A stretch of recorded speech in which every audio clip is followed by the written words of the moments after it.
classic, isn't it? I think any of you moms have probably put together a list of quotable quotes that you've experienced through the years when your kids were small and maybe when your kids grew up as well.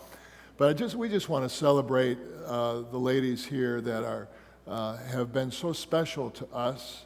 And I know later today I will be making the phone call, and I have kind of a double backup system just in case I'll forget. I have different people reminding me so I don't forget. My mom's 88 now, and she still waits for that call, believe me. But I wanted to challenge you girls today to do something too. We talk a lot about the Great Commission here. And as important as it is to be a part of nurturing your kids and providing for your kids, I would really challenge you to see yourself as the potential primary discipler for your children. There is probably no greater opportunity in our lives to disciple from the perspective that Jesus had in terms of discipling than in our homes. And it's never easy, and it always seems to be fraught with challenges, but the reality is that when Jesus says go and make disciples, both for moms and dads, he really is implying begin at home. And it's never too late. Some of you, and they call you skip generational parents, now you're raising your grandkids. It's a growing phenomena. And in some ways, you've gotten a mulligan, grandparents. You have a new opportunity to raise a new generation of kids within your loving arms.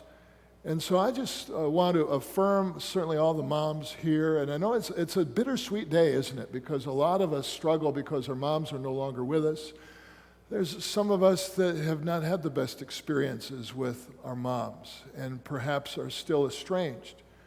But this is a day when we recognize the significance of the role God has placed you within. And I would add the significance of your potential as the primary disciplers of your kids and grandkids. What we do every year, and I would like to do it again, is just have the moms stand. We'd like to just offer a brief prayer for you. You don't have to speak. You don't have to share your age. Just stand, and we're going to pray for you. And I think we want to thank you first.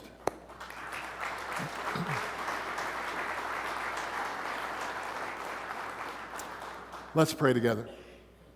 Father in heaven, as these women stand before you, we recognize their legacy. Perhaps, even as one of the little children said earlier in the video, that some of these women have learned what they know in terms of faith from their moms and their grandmothers. And Lord, I would pray that as they stand before us today, we celebrate the institution of motherhood, but also we celebrate the opportunities you've given every one of these women at one point or another and continue to give them to make disciples, not of all nations, but of the kids, of the perhaps grown children they have that you've placed within their sphere of influence. Lord, bless them, strengthen them, give them peace, give them hope, give them whatever they stand in need of from day to day and week to week as they go about the challenging endeavor of being moms. And we thank you for them from the depths of our hearts today. In Christ's name, amen. You can have a seat, ladies.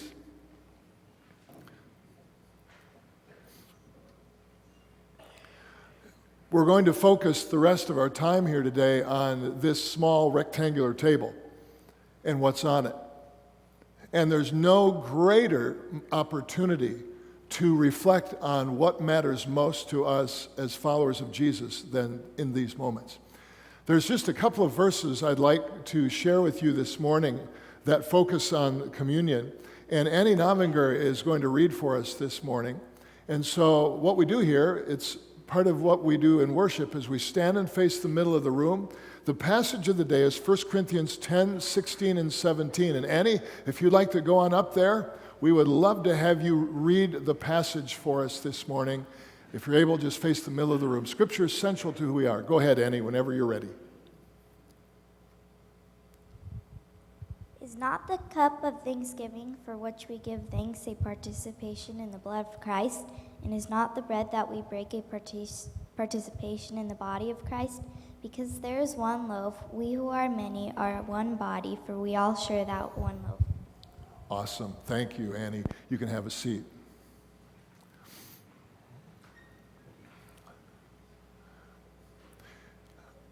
If I were a member of the Corinthian church, I couldn't wait to go to church each Sunday because they were a wild, rambunctious crowd. In certain corners of the room, and don't picture a room this big, but in certain corners of the room, you had your ultra-conservative, I don't know why I'm pointing this direction, I'll just point over here, ultra-conservative, ex-Jewish faction who did everything by the book. And then there was another segment of that community that was, let's put it mildly, rambunctious. They came out of paganism. They were used to wild, pagan, idolatrous feasts. They partied hardy. And they came to Jesus, but they brought a lot of their old practices with them. And what we know from 1st and 2nd Corinthians is the church there, while it was exciting to be a member, I would not have wanted to be the pastor of that group because they routinely dealt with sexual immorality. They were suing the pants off each other routinely. They were dealing, in worship, they got out of control because a lot of the pagan festivals, they'd already downed enough vino that when they went to worship, they were really ready to worship, if you know what I mean. It was crazy, some of the worship experiences they experienced. They spoke in tongues because pagan festivals, pagan idols invited that as well. It was a crazy place to be. And so into that, Paul has to clarify some issues about idol feast. What happens when you go to worship an idol, and what happens now when you come to worship the living God? And trying to make distinctions between the two and trying to identify what really matters most. And so those are the surrounding verses you didn't hear. Feel free to read those later. But the two verses that you'll see before you for the next few moments are the focal point of what Paul had to describe to them and clarify. And basically, in the two verses you see, he's stating there's two levels of fellowship that happen when you worship. There's two levels of fellowship that take place when you come to the Lord's table. And they're actually quite radical, and they frame who we are even today.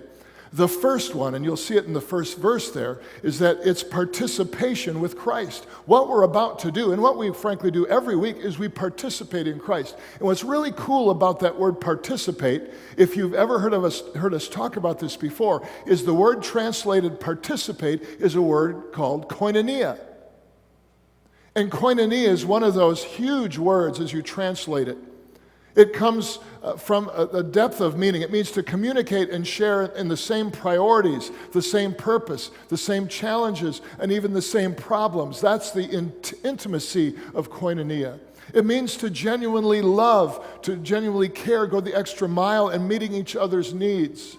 It implies an intimate relationship, a deep affinity, a one-likeness. And what it's describing is our relationship with God. That's the design of God's intent, His love for you, to experience a koinonia, a fellowship, an intimacy, a partnership with Him. And it begs the question, does that really define how I approach God and my approach to faith? Paul's reminding the Corinthians that when they drink the wine in memory of Jesus, when they eat the bread, there's a spiritual fellowship, a sharing, a communal participation with the death and resurrection of Jesus. It's huge. It's transforming. It's life-changing. 1 Corinthians 1:9, take a look at this verse, where Paul writes, earlier in the book of 1 Corinthians, God who has called you into, and it's safe to say, every time you read the word fellowship, it translates koinonia. So pour all of that meaning into that word. When you read fellowship, it is all of that and then some. He's called you into fellowship with His Son, Jesus Christ, our Lord, is faithful. See, what we understand this morning is that a follower of Jesus is united to Christ by faith. And in this meal, we declare that Christ's death is the source of our hope and victory. And if Christ is alive, which He is, and if Christ is with us when we worship in His name, which He is, and if the meal's an expression of our faith in Christ's death in our place, which it is, then when we drink the juice and the bread representing the blood and the body, this moment is a reminder that death will not defeat us. and life will not overwhelm us. It's a huge moment for us. I would argue there is no more significant moment in the life of the church than the moment you're about to experience. Koinonia implies a transformation down to our gut, down to our inner being. And it's a birth into a new existence, a new relationship based upon grace, forgiveness of sins. And you know who the host is this morning? It's not TFRC, although we bought the bread and the juice. Just saying. The host of this meal is Christ himself. And he may not be visible to the eye, but his presence, for some of you, will be palpable. You know, when we go into someone's home and eat dinner and have dinner with them, sometimes it can be one of the most intense relational experiences possible. And I mean that in a positive sense. I want you to think about what went on at your dinner table through the years. And I don't know about yours, but we had some of the most intense moments in our family around the dinner table. We never laughed so hard than we laughed at our dinner table. I won't tell you any stories. We also had some intense moments of loving accountability around the dinner table. You might say, well, you should have waited till after dinner. No, we didn't. We had intense moments at the dinner table. We didn't want to blow by dinner on the way to our busyness because we felt that was crucial to the foundation and faith formation of our family. So it's important to understand that when we eat and drink with Jesus the host, we share in his life. And he fellowships, he koinonias with us through the presence of the Spirit. We've professed our faith in him. And so the cup is a participation in that. When the little glasses go around, it's your symbol of koinonia with Jesus, with God the Father, Son, and Spirit. When you hold that little piece of matzah, that unleavened bread, what you're holding is a symbol of that you are tight with God. You're in fellowship. You're in deep intimacy with God. God desires deep intimacy with you. That's the symbolism and the significance of the moment. And what we call that, friends, is sacramental. It's holy. Not because Jesus commanded us to do communion together till he returns, but because we are in fellowship with God, arguably as intensely as we ever could in that moment of communion. So we participate with God in this koinonia. But the second dimension of this passage, and really you find it in the second verse up there, verse 17, is that we also experience koinonia within the body here. The same word is used redundantly and relentlessly throughout the New Testament that's described this vertical dimension, this koinonia between ourselves and God, describing fellowship, koinonia between one another. And see, a community is not merely a group of people who commit to a common cause. A community is a group of people who commit to each other. Because there is one loaf, said the passage, we who are many are one body, for we all share the one loaf. In the first weeks that followed Pentecost, the Christ followers got together as never before. It was explosive. It was growing. And it says in Acts 2:42, they devoted themselves to the apostles' teaching and it doesn't say to the fellowship, to the church. It says to fellowship, to koinonia. They dove deeply into that intimacy of relationship. And you see the rest of the story beginning to unfold. The same word Paul uses in describing our intimacy with God here is the same word that the New Testament used in describing our relationship with one another. We are the body, is the metaphor of the New Testament. Each of us unique, distinct, and a crucial part. And the relationship within that koinonia fellowship is reminiscent of family. And that's why over and over again we're described together as brothers and sisters in Christ. Just take a look around. You feel free. Over your shoulder, take a look. These, my friends, are your brothers and sisters. I could argue, in a sense, your blood relatives because of the sacrifice, the atonement of Christ. These people are not just strangers. They're not just congregation members. These folks are family. And it begs the question how seriously we take each other on that front. Or are we just hanging out with a room full of strangers? I would argue that the celebration of communion is the greatest symbol of Christian community we have. I think we focus historically on the vertical dimension of koinonia, of communion. I think we focus a lot on the cross, all well and good. I think what we've understated and underestimated is the power of community as we come to the table together.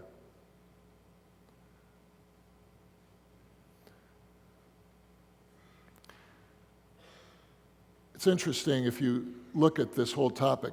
1 Corinthians 12:26 says this: if one part suffers of the body, every part suffers with it. If one part is honored, every part rejoices with it. Now you are the body of Christ, and each one of you is a part of it. Every once in a great while, in families, brothers and sisters, or sisters and sisters, brothers and brothers, don't get along. Every once in a great while. Remember those moments when your kids were small? Stop touching me. He took my stuff. Over and over, that kind of stuff happens.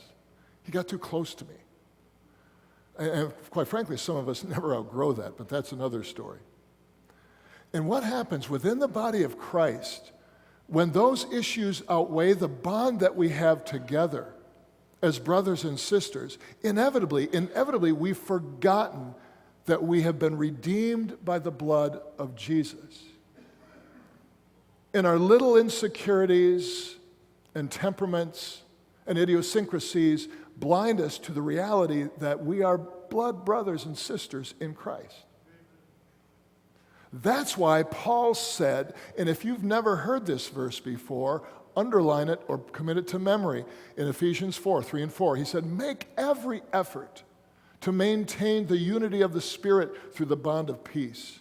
There's only one body and one Spirit, just as you were called to one hope when you were called. Make every effort, friends, members, friends of TFRC, to maintain the unity of the body through the bond of peace, because we have to experience koinonia, because we're one body, we're one family. Christian author Roberta Heston has coined a phrase recently. She called it crowded loneliness, to describe the fact that we're physically closer to more people than ever before, yet farther away in our relationships. We, as Americans, value mobility, privacy, convenience, but those three things profoundly contradict the concept of community and koinonia and closeness. And when we add to these the fact that we're more mobile, we have very different work schedules, we're working more hours, we're more likely to choose to be entertained than to develop a friendship, we become isolated and unwilling or unable to develop deep friendships. More and more, I recognize we struggle in our ability to make friendships because of whatever scars of the past, and we live lives of crowded loneliness. Koinonia, relational koinonia, is the antidote to crowded loneliness. And this place, the Lord's Supper, should always remind us there are two dimensions of koinonia at work simultaneously. And in just a few moments, you'll be able to experience it. There's the vertical dimension of koinonia, where out of your commitment to Jesus, out of your obedience to Jesus, you have a chance to step back again in time and revisit the cross and say anything you'd like to him, to Jesus, for the sacrifice that he made. And you will sense, if you go to that place, a deep intimacy, a koinonia with God the Father, Christ the Son, and the Spirit. It's inevitable. It's how the sacrament was designed. And in the same way, I want you really to understand the significance of the relational koinonia that's intended to be experienced in the midst of these few moments. You know, one of the things, and to me, I hate to talk about my favorite service here at TFRC, I don't want to go there, but one of my favorite moments in our entire church calendar year is Good Friday, when everyone comes forward to take communion. And I know, for me too, it's still a little awkward. I've been doing it for years. It's still awkward, but there's something unique about that moment, and I don't know if you've ever reflected upon what makes it unique. But for me, what it is watching you come forward as families, as individuals, and recognizing that we're all in this together. That there's something about coming to the cross and observing other people do it that's profound. There's a sense of koinonia in that for us. And for many of us, that's a holy moment. More holy, arguably, than some of the other moments we have in this church. Yeah, let me just tell you this story. There's something about communion where everything that's holy meets everything that's human. That's why I love it. It was my first communion service in seminary, my first year of seminary. And what we did is we got in the weekly bulletin the announcement we're having communion. What you're going to have to do is come forward and you're going to have to say to the people on either side of you, this is Christ's body broken for you on the cross, or this is Christ's blood shed for you on the cross. You have to be able to say that as you pass the elements, the bread and the cup, to the people around you. So we were in the front. It was my 2-3 weeks into seminary. And I'm telling you, seminary chapel experience. Shorty, you're here today. It's austere. It's incredibly reverent. The professors and faculty didn't belong in the Trinity, but close. You know what I'm saying? They were just really godly men, and so it's very, very hushed. This is a sacrament. And so my friends and I went up, and you circled the table. About 15 of us. It was a bigger table. And I was standing here, and my buddy Bill was here, and Jack was here. Okay, now I'm insecure. Obviously, I'm insecure this morning talking to you from up here. I was insecure then, having to get up out of my seat and do anything in front of that room full of godly men and women. So they're passing the elements. And I get it from the fellow on my left, and he says to me, this is Christ's body broken for you on the cross. And so I take it and I eat. I take it to Bill, turn to Bill, and I say, this is Christ's body that was broken for you on the cross. He eats it. Now, Bill's about to hand it to Jack, and he turns back to me and says, what did you say? And now again, you're laughing, but I mean, the profs are all looking at us. We're second week seminary students. They're evaluating right out of the chute. And I said, say whatever you want. And so Bill turns to Jack, who, by the way, was the best man at my wedding, a real good buddy. He goes like this. Literally. And Jack said, what did you say? And Jack handed off the tray. Now, you know what happens in austere, holy places when someone does anything silly? You really get the terminal giggles. And I started to giggle at this holy place called communion in front of the entire seminary faculty and staff. And I couldn't stop. And then Jack started laughing. And then Bill caught the severity of the moment, and he started giggling. And it's like we're just shoulders shaking. And so after chapel was over, one of the profs came up to me and said, were you okay up there this morning? And I said, yes, I was okay. It remains one of the great / horrific memories of my life. But you know what happened in that place? It's where the holy met the human. And everything that was goofy about us, first-year SEM students, clueless, insecure, we had a God encounter. And I'd like to tell you, that was a holy koinonia moment with me, but I was so concerned about my future in the seminary, it wasn't a holy moment. I think that's why Tim Brown loves to come out here to this day, just to make sure I'm not being a goof up here, like I was back there. It's where the holy meets, all that's holy meets all that's human. And so don't worry about being good enough. Don't worry about what you've done and hope that it's enough. Because if you've ever experienced grace, it is in this place where you encounter the koinonia of God himself. He so deeply desires a relationship with you, he sent his son to die for you. And it wasn't the end of the story. They were so committed to one another, these first century Christians, that they would do anything, they would give anything, they would serve, they would hold accountable, they would encourage. And so when John described the koinonias, vertical and horizontal, this is what he said in 1 John 1:3.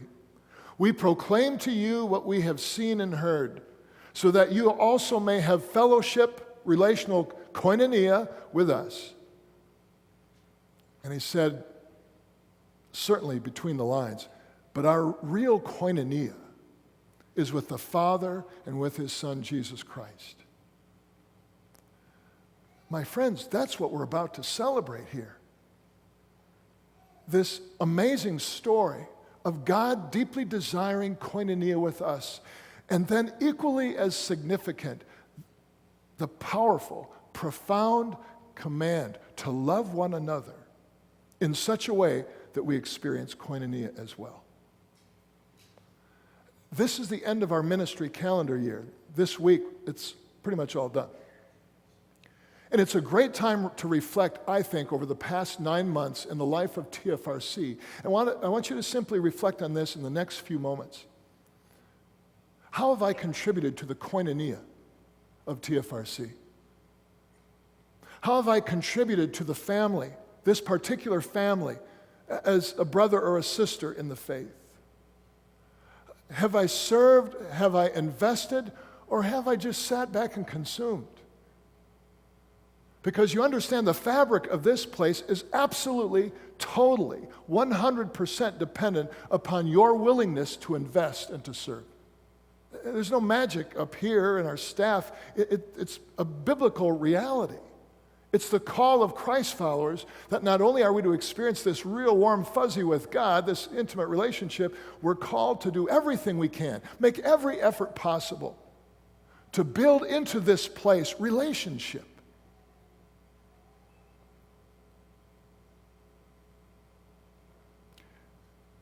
And perhaps today, through an encounter with these two simple verses, you might recognize, I need to take a step to strengthen the fabric of this group of believers.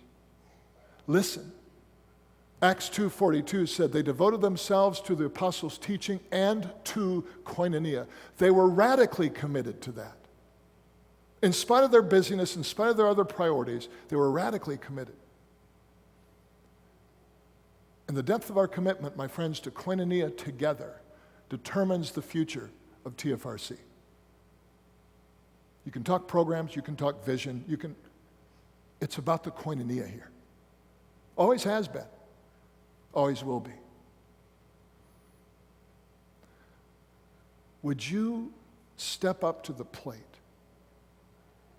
and take a step of koinonia with us? Whatever it may be, whatever direction God leads, it's up to you. This is the place where all that is holy meets all of us in our humanness. And it's a place of grace.